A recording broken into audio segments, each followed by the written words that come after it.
Okay, you suspect your partner, your friend, your family member is a narcissist, but are they actually diagnosed? Are you actually sure? We're going to break that down in this video.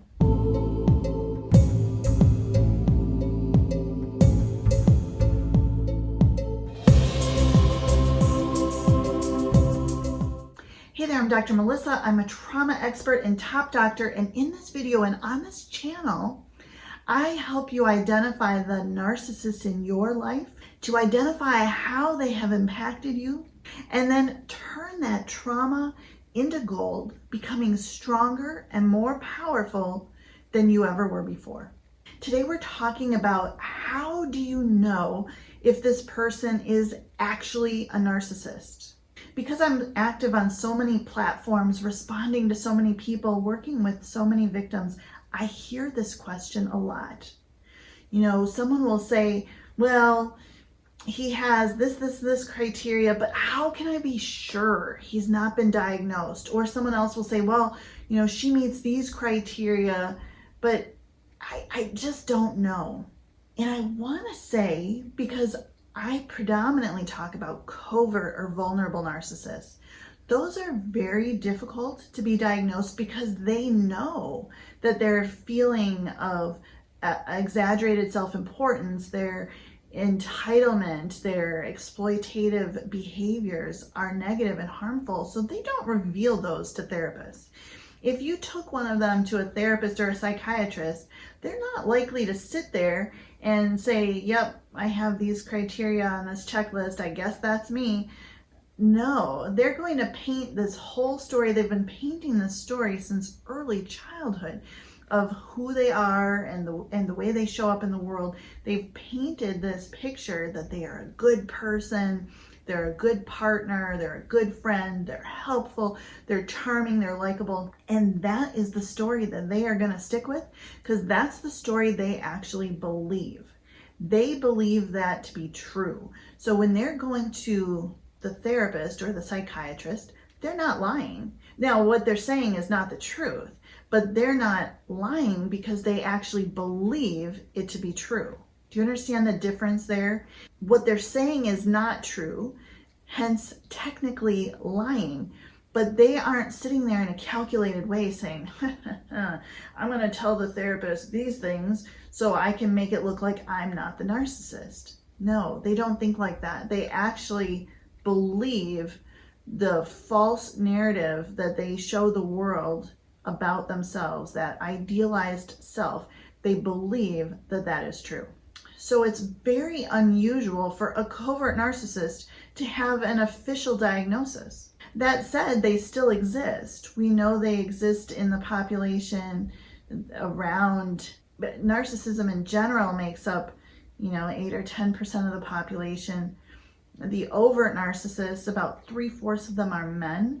Of the covert narcissists, it's pretty equal, men and women. We know they exist. We know the havoc that they wreak in people's lives, and yet they're not going to be diagnosed. So what are you to do as the significant other, the sibling, the family member, the coworker, the friend of someone who's exhibiting these behaviors? And I want to reframe the question, because the question is always, how can I be sure they're a narcissist? And I want to ask you right now, why does it matter? Why does it matter if they have a diagnosis that they are a narcissist or not? If this significant other, this friend, this sibling, whatever, if they lie to you all the time, is that someone you want to be in a relationship with? Is that acceptable to you? Is it acceptable to you to have a relationship with someone who is not honest? Can you trust them? If you don't want to be in a relationship with someone who lies that you cannot trust, then you need to end the relationship. You can see how whether or not they have a diagnosis does not matter. If you're in a relationship with someone who blames you for everything, who takes no responsibility or accountability for their own actions, that somehow everything that goes wrong in the world or in the relationship is your fault, is that someone you want to be with? The answer, by the way, should be no. If that is not someone you want to be with, end the relationship or change it. It does not matter whether or not they have a diagnosis on file. It does not matter whether or not a therapist sees it, whether a psychiatrist sees it, whether anyone else understands it. What matters is that you take a stand for how you allow yourself to be treated. Now, if you are in a relationship with a covert narcissist, any kind of toxic person, you likely have difficulties setting boundaries. Setting boundaries is really challenging for victims of these types of people. And yet you have the right to say, I don't want to be with someone who lies to me all the time. I don't want to be with someone who blames me for everything. I don't want to be with someone who cheats on me. I don't want to be with someone who ghosts me for 3 days and then comes back like nothing happened. I don't want to be with someone who gives me the silent treatment when they do something wrong so that I don't hold their feet to the fire for being accountable for what it is that they did. I don't want to be with someone who creates drama and stirs up trouble between me and other people when it doesn't exist. I don't want to be with someone who tries to confuse my reality by insisting that things didn't happen when I know that they did.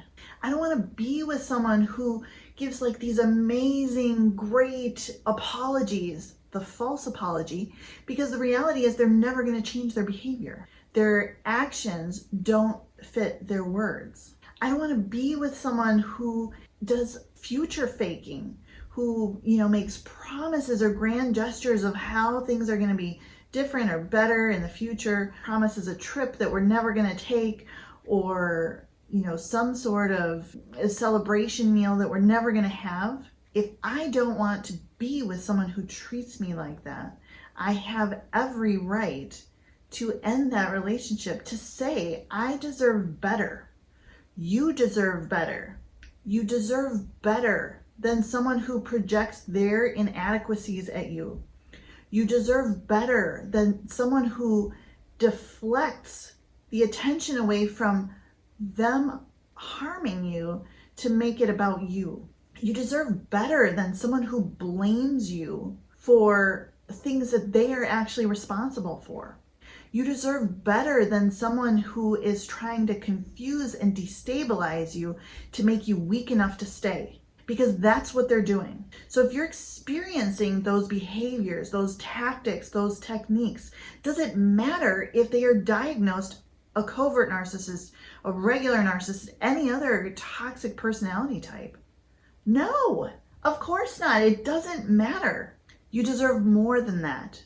Take a stand for yourself. Don't get hung up on that question. That question will never be answered, and it is irrelevant. It does not matter. The only thing that matters is the way this person is treating you now, is it acceptable to you? And if the answer is no, you have your answer and you can move on. It's really that simple. Once you move on, there are 5 stages from surviving to anti-fragile. Download my free guide that walks you through the path to see where you're at and what comes next at narcissislife.com.